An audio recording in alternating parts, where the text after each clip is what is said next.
Hey guys, good morning. Today we will be talking about Season 2's Burning Lives newest event, which is about to end in 37 hours ish Monsters Arena. So, Monsters Arena, other than running your combatants and partners through battles, there is an introduction to the monster cards, as you all know, but each monster cards have their own sets. And the sets that they provide give you bonuses in how you do the stages, as well as give you some stats and all the like. So we'll go through that later on. Just to take note, for this Monsters Arena, how you do it is that first you start with training.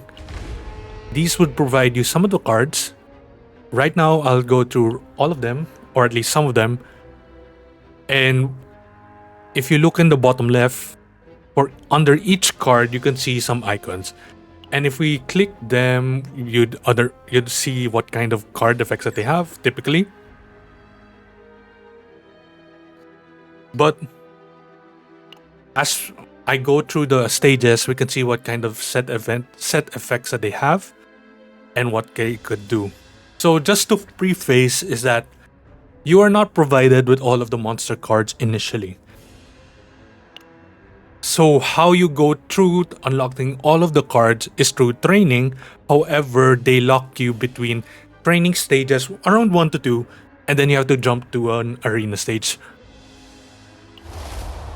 So for an example, if you do training here, your first thing that you have to do whenever you start this event is going through Vanguard of Legion.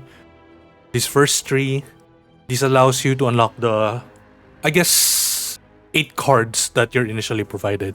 And then you're going to be tasked to doing the Arena 1. And then once you complete that, your second set of trainings are unlocked. You can do the second arena stage, so on and so forth. Okay, so let's talk about some of the monster cards and how the effects work. So for this specific Arena 1, which is quite frankly easy, and you can honestly play this through auto, but it would be really nice if you guys would read through what each card does and what kind of sets that they provide. Okay, let me just clear this up. Okay. For this event, you're already provided with the recommended units and their respective save data. If you have the characters that they recommend and you have a good save data in comparison to the ones that they provide, or if you have the ego manifestations that outweigh the save data in such a way, you could consider using your own characters.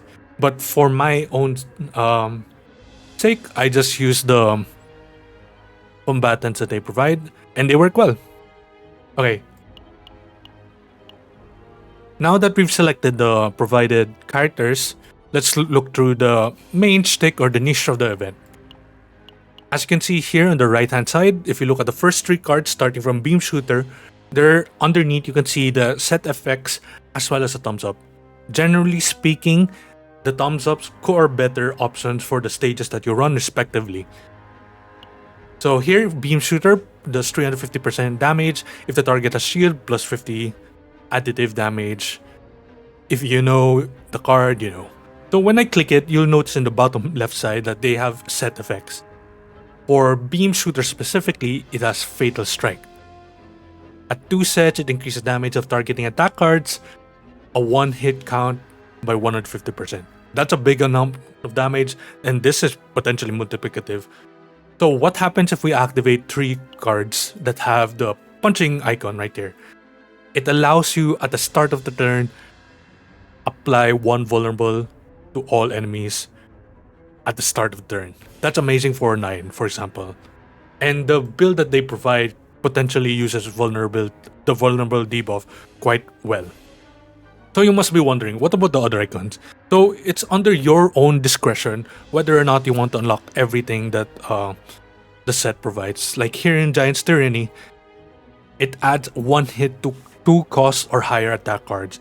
So for 9, whose hue costs 3 AP, it would make sense, logically speaking, and common sense would tell you that you should activate Giants Tyranny. And that's what I'll do right here. So you have one last card and you just use your own discretion to provide the remaining effect if you need it.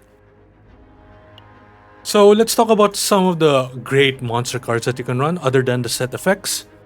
Off the bat, as always, you can always use Spirit Fox. Still a great card overall, even if with the nerfs provided. It's still a really good card. Who else? Some stages, Dominion could go really hard in the event that you have to go through stages that have multiple turn counts. Having the fact that you have +1 morale, extending all the way to, for example, let's say 30 stages, you have 30 morale. That's amazing.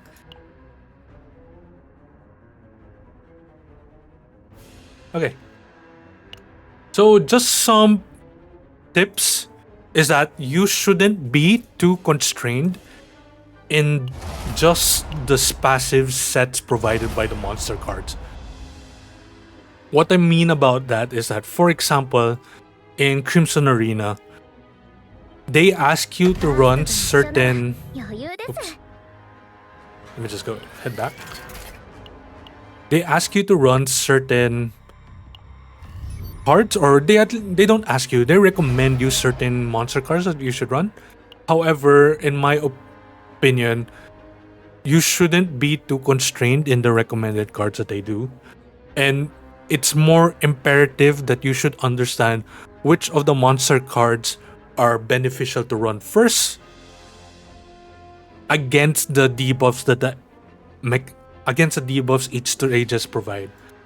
So personally, in Crimson Arena, for example, what I ran is having Tempest of Strikes because of the increased damage of cards with 2 hit counts.